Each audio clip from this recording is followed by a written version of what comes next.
নমস্কার, আশা করছি সবাই ভালো আছেন, সুস্থ আছেন এবং অবশ্যই আনন্দে আছেন। গত 11ই জানুয়ারি আমি সকালবেলা তারাপীঠ থেকে বেরিয়ে প্রথমেই চলে গেছিলাম আকালিপুর। সেই ভিডিওটা এর আগেই আমি আপনাদের সামনে তুলে ধরেছি।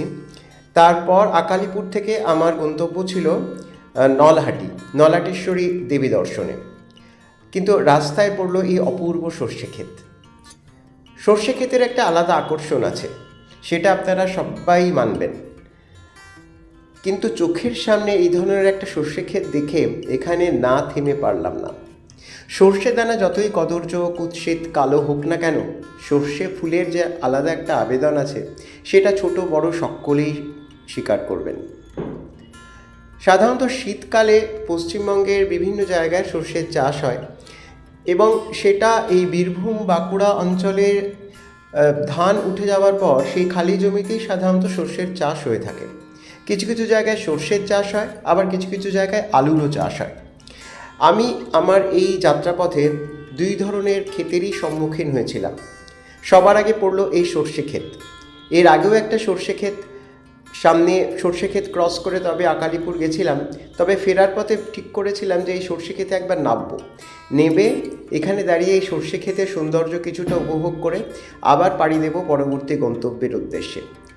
সরু আলপথ দিয়ে হাঁটতে তো ভালোই লাগে, বিশেষ করে আমাদের মতো শহুরে লোকেদের, কারণ আমাদের কাছে এই জিনিসগুলো একেবারেই নতুন। এইগুলোর জন্যই আমরা সাধারণত ওত পেতে থাকি কখন সুযোগ আসবে আর কখন একটু প্রকৃতির মাঝখানে নিজেকে নিয়ে গিয়ে তার রূপ রস গন্ধ সব কিছু চেটে পুটে নেব। আমার সঙ্গী নগেন্দ্র, ও তো সর্ষে ক্ষেত দেখলে একেবারেই পাগল হয়ে যায়। প্রতি বছর শীতকালে যখন আমরা বেরোই বা তারাপীঠ আসি বা তারাপীঠ বা শান্তিনিকেতন, সেই সময় রাস্তায় কোনো সর্ষে ক্ষেত পড়লেই ওর হঠাৎ করে এত ব্যাকুল হয়ে ওঠে ওখানে দাঁড়িয়ে ছবি তোলার জন্য যে কি বলবো। আর এই দিগন্ত বিস্তৃত সর্ষে ক্ষেত, এর সৌন্দর্য সত্যিই অসাধারণ। সর্ষে ক্ষেতের বড়াও হয়, জানেন তো? সর্ষে ফুলের বড়াও হয়। সর্ষে ফুল মানে সর্ষে যেমন একটা দানা শস্য হিসেবে আমাদের কাছে পরিচিত, তেমনি এই সর্ষে ফুলেরও খুব সুন্দর পকোড়া হয়।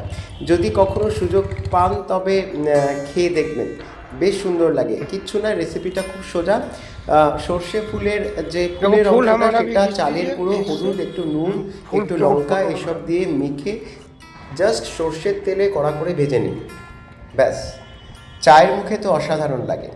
আর এই আমি নগেন্দ্রর আবদার মতো ছবি তুলতে তুলতে ক্লান্ত হয়ে অবশেষে বললাম, না এবার বাড়ি চলো বলতে পরবর্তী গন্তব্যের উদ্দেশ্যে যাওয়া যাক, বেলাও বাড়ছে। তাই প্রাণ ভরে এই সর্ষে ক্ষেতে দৃশ্য উপভোগ করে আমরা পাড়ি দিলাম আমাদের পরবর্তী গন্তব্যের উদ্দেশ্যে। আমাদের পরবর্তী গন্তব্য ছিল নলাটেশ্বরী মন্দির। চলুন যাওয়া যাক।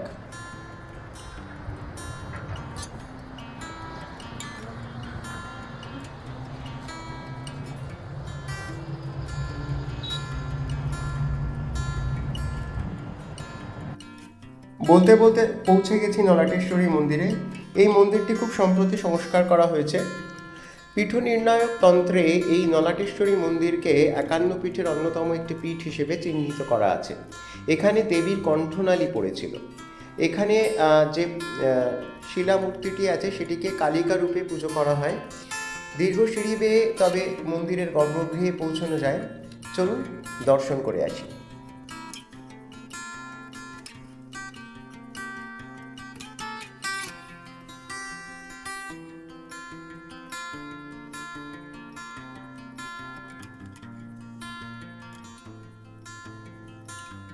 এই মন্দিরের মূল কাঠামোটি বহু প্রাচীন এবং সময় বিশেষে সেটিকে সংস্কারও করা হয়েছে। আর এই হচ্ছে মায়ের ভেতরে যে শিলামূর্তিটি দেখলেন, সেটি মায়ের আদি মূর্তি। এখানে এই শিলামূর্তিকে দেবী কালিকা হিসেবেই পুজো করা হয়। আমি যখন গেছিলাম বাইরে পুণ্যার্থীদের লম্বা লাইন ছিল এবং একজন একজন করে ভেতরে ঢুকে মার পুজো করছিলেন। এর পাশেই রয়েছে একটি গণেশ মন্দির এবং তার সামনে রয়েছে একটি বেলগাছ। তবে বেলগাছটি খুব একটি প্রাচীন বলে মনে হলো না। সামনে যেই নাট মন্দিরটি দেখছেন, এটি খুব সম্প্রতি সংস্কার করা হয়েছে। এই হচ্ছে এখানকার পঞ্চমুণ্ডির আসন। বিভিন্ন সময় বিভিন্ন সাধকেরা এখানে সাধনা করে গেছেন। আর ভিতরে একটি গণেশজির মূর্তি রয়েছে। তারাপীঠ থেকে নলহাটির দূরত্ব 51 থেকে 52 কিলোমিটারের মতো, এবং রাস্তাঘাট মোটামুটি ভালোই। যদি তারাপীঠ কখনো পুজো দিতে আসেন তবে এই নলাটেশ্বরী আপনারা ঘুরেও যেতে পারেন। এই নলাটেশ্বরী থেকে আপনারা বিভিন্ন দিকে যেতে পারেন। আপনারা আমি যেমন এর পরে আরেকটি শক্তিপীঠে যাব যার নাম ফুল্লরা, আপনাদেরকেও সঙ্গে করে নিয়ে যাব। এছাড়াও এখান থেকে অনেকে বোলপুর চলে যান, বা অনেকে আপনার আরও বিভিন্ন যে জায়গাগুলো আছে যেমন বক্রেশ্বর, ম্যাসেঞ্জর, এইসব জায়গাতেও চলে যান। শেষবারের মতো আমি মায়ের মূর্তিতে প্রণাম জানিয়ে চললাম আমার পরবর্তী গন্তব্যের উদ্দেশ্যে।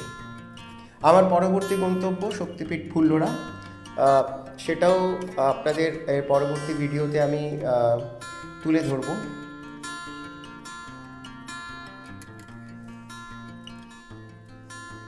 দুপুরে রাস্তায় এই হোটেলটিতে দুপুরে খাওয়া দাওয়া শেষ করে আমরা চললাম ফুল্লরার উদ্দেশ্যে।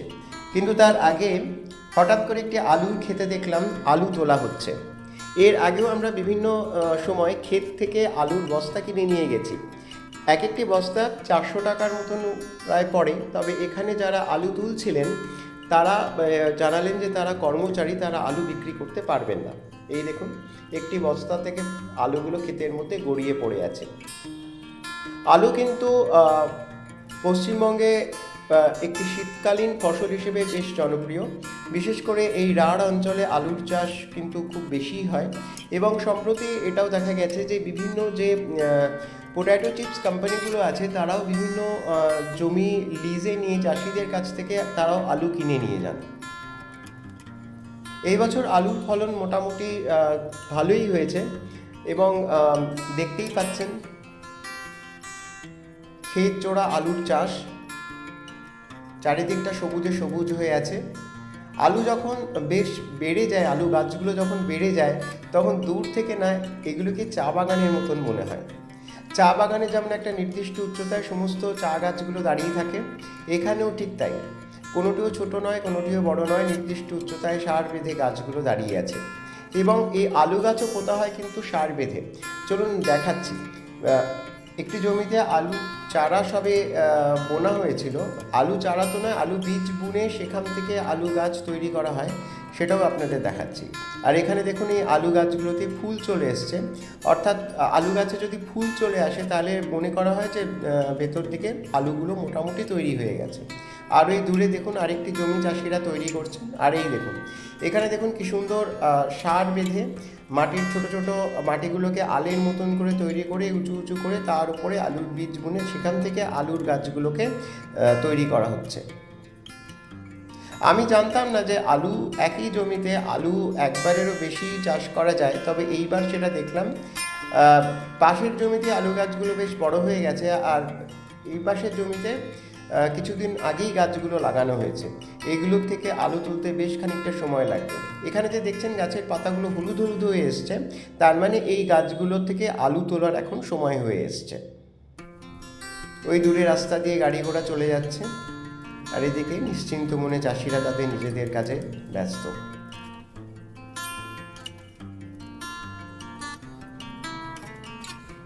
বর্ষাকালে গ্রাম বাংলার এই মাঠগুলি যেমন সবুজ ধানে ছাওয়া থাকে, তেমনি শীতকালেও কিন্তু কম যায় না। শীতকালেও চারিদিকে কোথাও সর্ষে, কোথাও আলু, বা কোথাও অন্য সমস্ত শাকসবজি চাষ কিন্তু চলতেই থাকে। আর এই অঞ্চলে আর একটা জিনিস আছে, যারা এই ব্যাপারে ইন্টারেস্টেড তারা খোঁজ নিয়ে দেখতে পারেন। এখানে আলুর বন্ডও পাওয়া যায়। আলুর বন্ড অর্থাৎ আলুটা যখন কোল্ড স্টোরেজে যায় তখন তার দর হিসেবে কিছু বন্ড ছাড়া হয়। সেই বন্ড কিনে রাখলে পরে আলুর দাম যেরকম ওঠানামা করে সেই রকম সেই বন্ডের দামও ওঠানামা করে। অর্থাৎ যখন আলুর দর একটু বাড়তির দিকে থাকে তখন অনেকেই এই বন্ডগুলো কিনে কিছুটা সঞ্চয়েরও ব্যবস্থা করে রাখেন ভবিষ্যতের জন্য। রাস্তায় দাঁড়িয়ে আমি এই আলু ক্ষেতের অপূর্ব সৌন্দর্য উপভোগ করতে করতে পাড়ি দিলাম আমার পরবর্তী গন্তব্যের উদ্দেশ্যে। আমরা এখন চলেছি ফুল্লরা শক্তিপীঠ। আপনারা সবাই ভালো থাকবেন, সুস্থ থাকবেন এবং অবশ্যই আনন্দে থাকবেন। আর আমার এই প্রচেষ্টা যদি আপনাদের ভালো লেগে থাকে তবে চ্যানেলটি সাবস্ক্রাইব করে পাশে থাকবেন। আবার দেখা হবে।